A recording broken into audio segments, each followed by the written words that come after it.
a modlí sa túto modlitbu. Bože, veľký silou, nepochopiteľným múdrosťou, predivným zámerom, tých, ktorých si vyvolil za kňazov na dárny Svätého Ducha,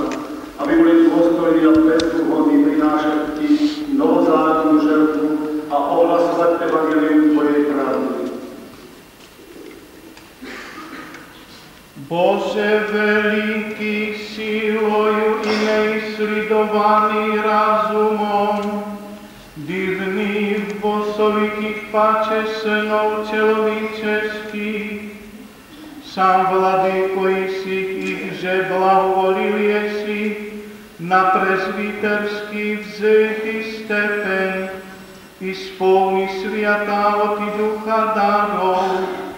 da budú dostojní predsťažať bez poroka sviatomu žertovníku Tvojemu cárstva Tvojeho, Evangelie propovídati, istiny Tvoje a slovo sviašťati, dary, že i žerty duchovní a Tebi prinositi, i ľudí Tvoja obnovľati bány od roždenia, jako dasi, vo ktorej je veľkého Boha i spása našeho, Isusa Krista jedinorodného, Ty se na prišestvie striťa, príjmut mzdu vsia blaho, strojiteľstva svojho čina, vo množeství blahosti Tvojeja, jako blahoslovisia i proslavisia,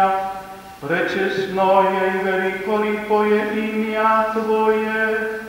Otca i Syna i Sviatého Ducha, neni prisno i vo vieky vekov.